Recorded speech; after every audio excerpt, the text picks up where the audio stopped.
India has emerged as one of the fastest growing telecom markets in the world. After first 5 years of wireless telephony, in the year 2001, the overall base stood at 5.5 million subscribers. And now, a decade later, the telecom sector is adding that many subscribers every single week. The wireless subscriber base has expanded to over 800 million, with over 20 million being added every month, making India the world's largest telecom market. While voice services have been the key driver of this revenue growth, non-voice offerings like value-added services or VAS have also seen a steady uptake. Interactive applications like mobile astrologer, caller tunes, ringtones and cricket updates have got the users hooked. Interestingly, within few years of launching caller tunes, telcos have become the leading music distributor.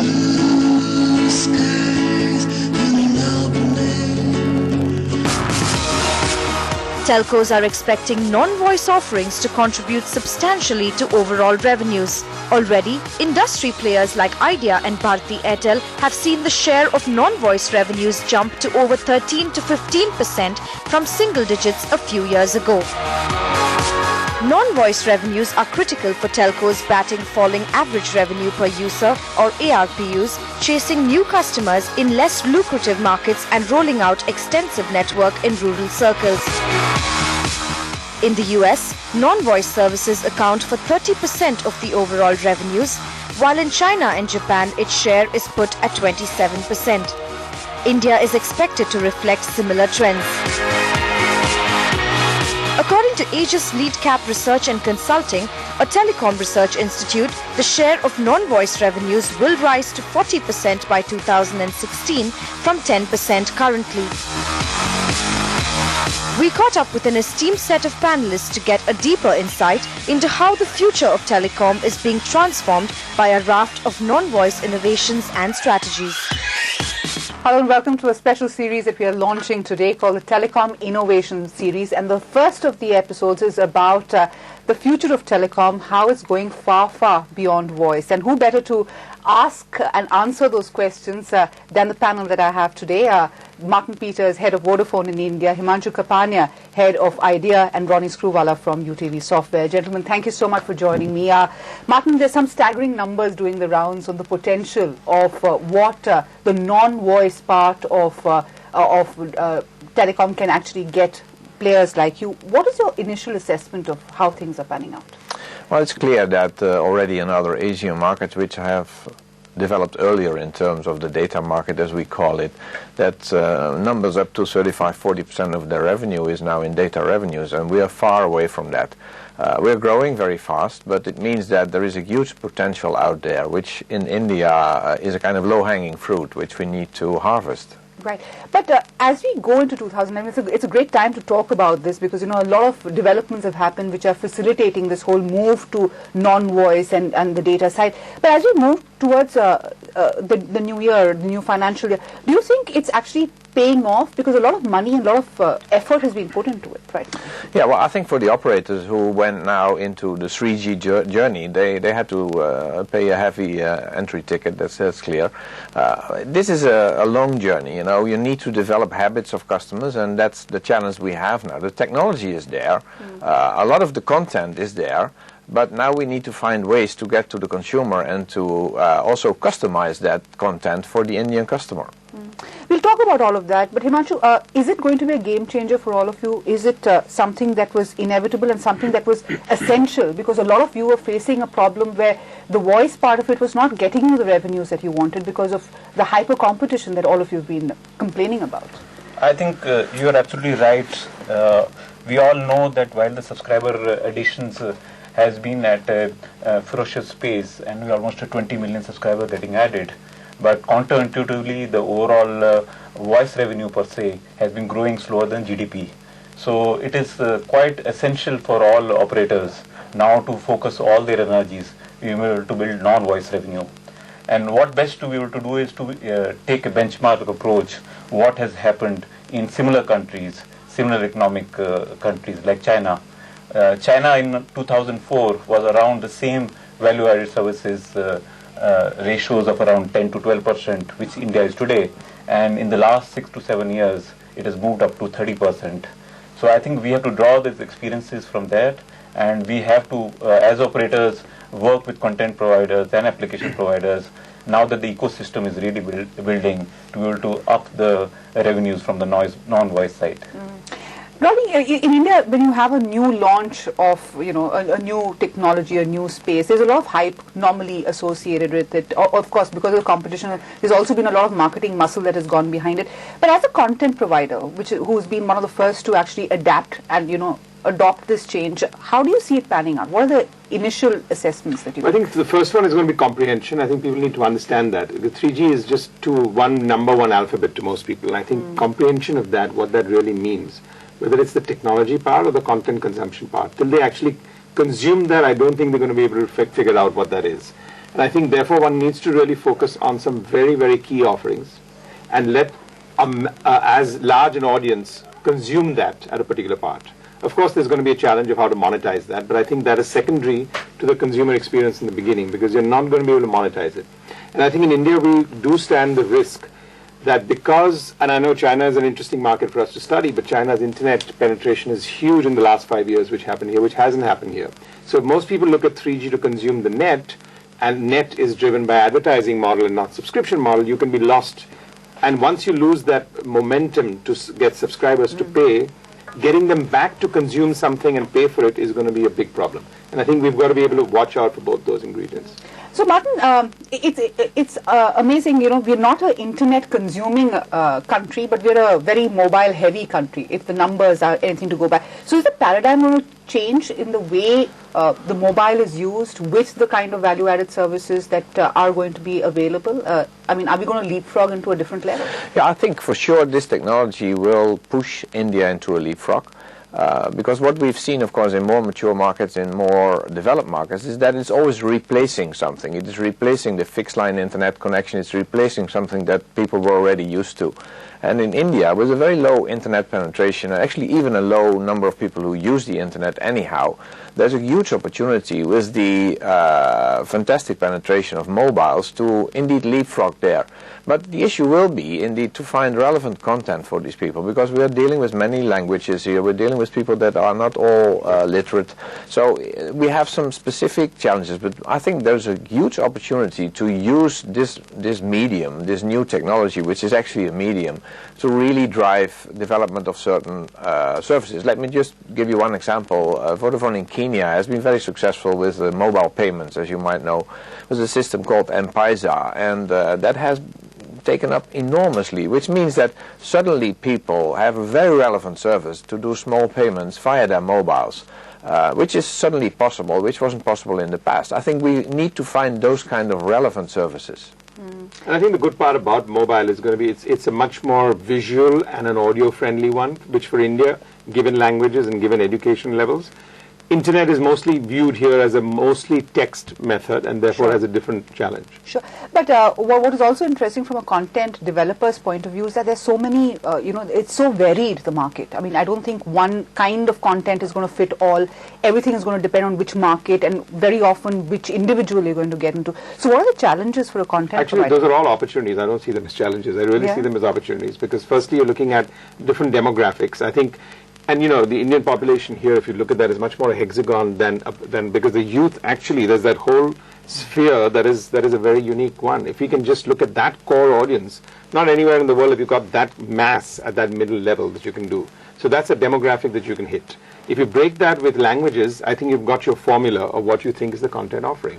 And we all know cricket and entertainment, if not movies, is really the draw. Let me just draw parallel to what Ronnie is talking about.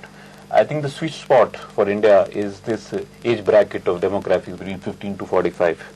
And let's go back, I think, and see about 2000, year 2000, when it was completely voice-centric as far as telecom business is concerned. And as at that point of time, SMS per cell was hardly a penetration, about 15 to 20%. And if you see in the last 7 to 8 years, that we have challenges of language, with challenges of regionalization, but it is almost now across India, SMS has a penetration in the urban markets over 95%, and even in rural markets over 70-75%. So what has been achieved by SMS, I believe will get achieved on the internet. Absolutely. But I think obviously the challenge is, do the language come in the place, or does music take over, or video take over? Is the discussion that we need, better have.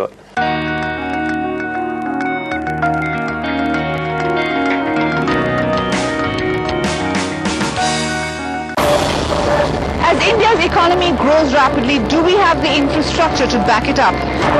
How do we build up our roads, our ports, our cities to take on the challenge?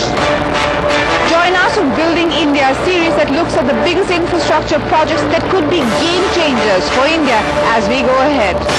Menon Group and Bloomberg UTV present Building India at these stones. Presented by Binani Cement for generations to come. In association with United India Insurance.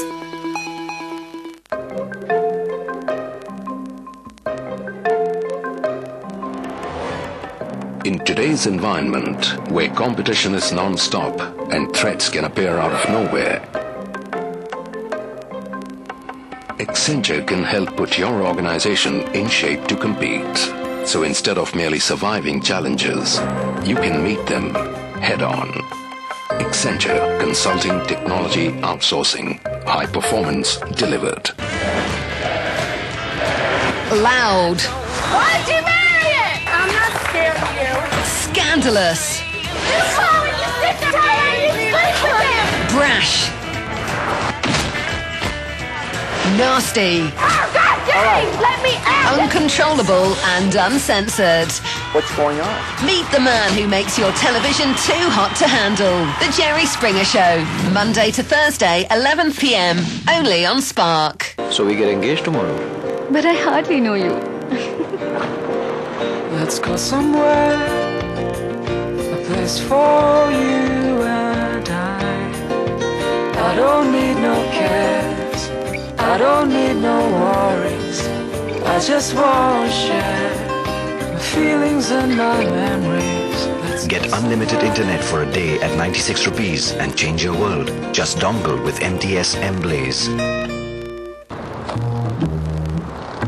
At HTC, we're always looking to you for inspiration. That's why we created the HTC Desire S, so you can glide effortlessly through life.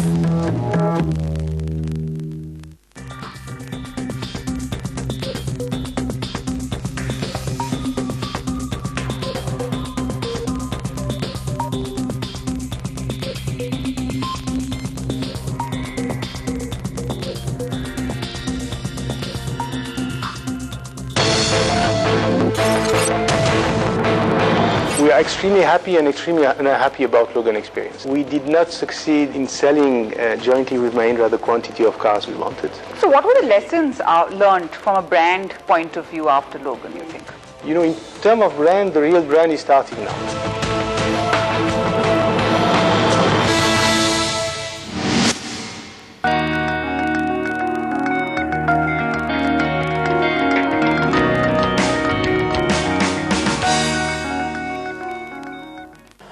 The demographic dividend is clearly something that, this particular segment will do well with. But tell me, how much of that is also determined by affordability, Marten? Because at the end of the day, it's a very price-sensitive market. I think it is partly, of course, determined by affordability, but there's always a group of early adapters who is willing to pay for a service. And once the service is up and running, the scale in India, the potential of scale is so enormous, like indeed in China, that it can be very cheap. Now, it cannot all be for free, because that's one of the challenges we have anyhow on the internet, that many people in the world think that the internet is for free. And of course, it is not for free. Someone is paying for it. It might be an advertiser, it might be a subscription model, it might be a revenue share model. There's always someone who needs to pay for it.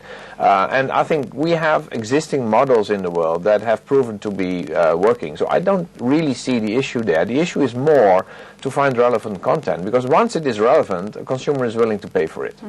But if you just take that best example of ringtones in this country, 5,000 crores of the consumer is spending every year for what I call a time pass. Literally, not even a unique offering, it's a time pass offering. It's a fad. Half the time you don't even hear it. It's 3 or 4 seconds. It's not even a whole song. You're not consuming it. It's more for making a fashion statement to someone outside.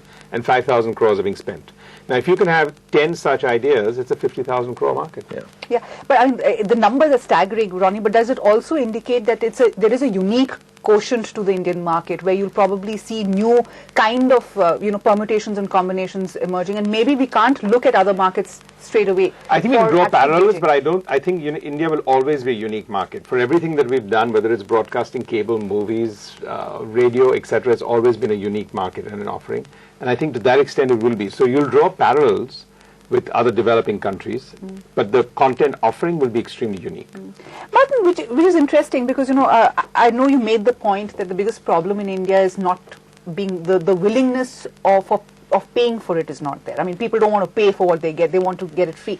Now, this is an example where people do pay for it. I mean, so do you think the product is the problem, or the way you've gotten people to accept the product, or do you think new innovations are required? I think a product is can be paid for in several ways. And I think what we've seen, actually, that was the whole emergence of the mobile phone. Anyhow, in markets like India, why was the uptake so big? Well, actually, it started in developed markets where people thought you need money to pay for that tool, and it was seen as a luxury. It is not a luxury for people because it's a very basic thing which replaces other costs.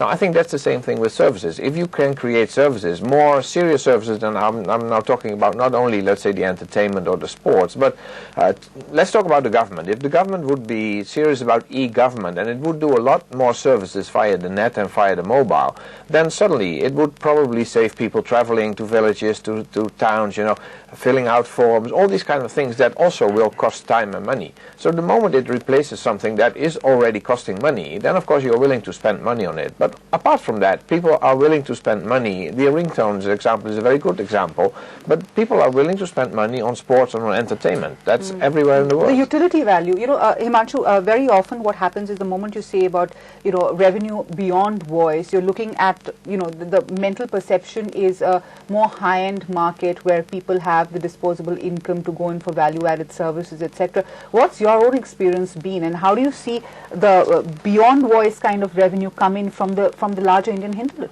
I've been listening to the conversation, but I have a slightly different opinion. I like to answer in 2 parts. First, our past experience on voice. When in 1996 we started our business, almost everybody said mobile phones is for the HNIs and high net worth individuals.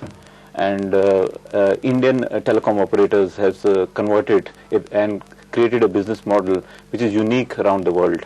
And while the first world countries today sell voice at 8 to 10 cents a minute, we are selling a voice at less than 1 cent a minute and still making some margins, at least the top 3 operators. So we've developed a business model in this. So I have a slight disagreement as for the second part of my answer is that affordability is an important topic, but it is important for us to be able to do mass market penetration and develop sweet price points where the consumers will find it makes sense to be able to enjoy value-added services. And the plethora of value-added services is not that we should expect value-added services going to be consumed by all 800 million subscribers, all of it together. There is going to be perceived needs for different type of consumers, and we have to attack the right segment for the right kind of value-added services. And to my mind, that is the key. In the case of SMS, it has been again a mass market product. We believe there are other 2 or 3 very critical value-added services which is also mass market. Some of it is entertainment, some of it is cricket, but there are very, very select segment which is going to be extremely important for the consumers, and they will be prepared to pay for it. Let's take an example of what Marten is talking about, M-Pesa. Mobile banking per se is extremely important for the rural markets. They have no other option but to be able to, and they would be prepared to pay for transactions, transactions to take place. Okay, similarly, there are similar kind of applications which has niche element, large enough elements which consumers are prepared to pay. I think in the area of health, in the area of education, and these are obviously going to get developed. And it is the core of telecom business. We have to grow it. But this is all, these are all developments that will take a long period to actually play out, because M-Pesa, the example that you laid out, is a tried and tested kind of model. Now, in the interim, you'll have to make money from somewhere. What is the most logical revenue model that's coming out right now, which is, the low-hanging fruit, so to say? Well, the reality is that we still make most of our money. Indeed, if you take the 10-12%, of course, then that means that 88 to 90% is coming from voice. And that's why we will probably first, for a few years, need to make our money. But we need to make sure that at least with the new business coming, the data business, we're making some margins on that. And what we've seen in the rest of the world is that the data business typically has lower margins than the voice business. So in itself, that's another challenge that the operators have, since indeed a lot of internet users think that everything is for free, and even content they would like to get it for free. We will have to find models where people in the end are not only paying, but paying so much that we can make some money on it, because you were right saying that the operators paid a lot of money to get into this space, and we will for sure, if we want to keep investing in new technologies and roll out of networks also to rural areas, we will need to make some margins.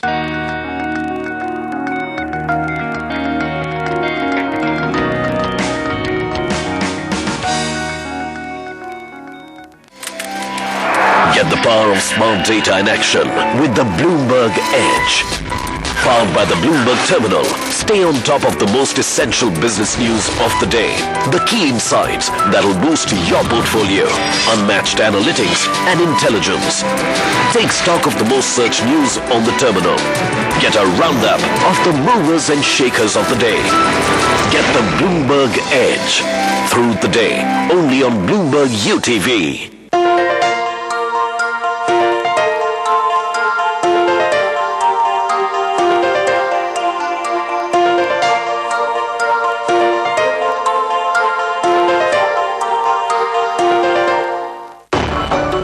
Few things in life have the power to inspire, transforming our surroundings into stylish masterpieces. Ultratech Cement presents a celebration of architecture, powered by Business India exhibitions. Experience a magnificent blend of architectural innovations, panel discussions, and premiere awards night. Come celebrate architecture in Pune. Media partner Bloomberg UTV. A Bloomberg UTV Pulse initiative. I'm not making any payments. You have brought this upon yourself. There's nothing else to say. You're with Dead to Life, इस season की आखिरी कहानी, and a very special story at that. It had depression.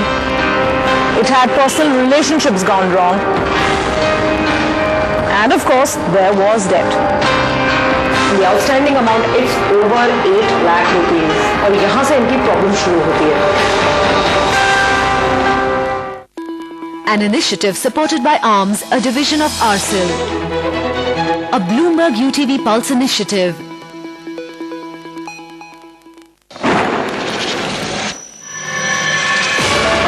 We looked at crowd in a very, very proper situational based requirement for the company. The people who are not adopting the kind of technology, they also need to be on the cloud. It's important that we get into the architectural topology and what are the risks that they will face. Bloomberg UTV, in association with Wipro and Microsoft, present Cloud Power. At these times, only on Bloomberg UTV. In association with Wipro and Microsoft. A Bloomberg UTV Pulse initiative. While surrendering the policy, I came to know that I have to pay 70% annual charges. I had a problem with the credit card authority. They have refused my claim, saying that intimation of my claim is delayed. I had never seen this monies growing. On efforts of Fight Back, I received my claim amount. Finally, I got my surrender value. Thank you, Fight Back. Join Fight Back and fight for your rights. Register your grievance on 409-87444.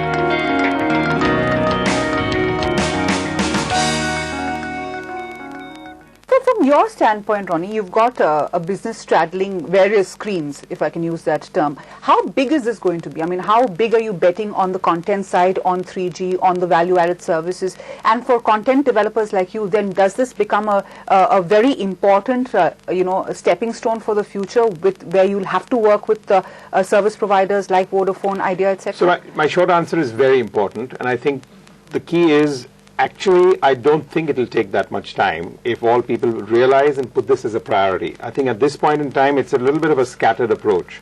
I think the telcos have their own agendas in terms of looking at the low-hanging fruit is still talk. So we can talk the talk that actually it's content, but actually it is talk. So how do we get that and have a task force out there that actually says people who understand content, and by the way, content should not be viewed as only entertainment. And I do agree, I don't think health and education will be niche in this country. I think it could be bigger than entertainment and sports, because that need to pay, people will pay a premium for health and education above entertainment and sports.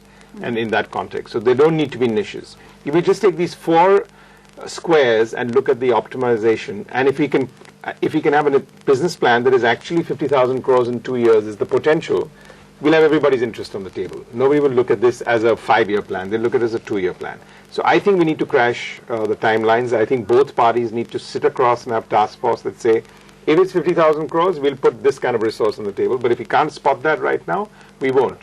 But I think there is enough for the consumer to pay to consume this service. Okay, in the next 15 minutes, we'll try and spot that 50,000 crore opportunity. Let me slightly address this problem slightly differently.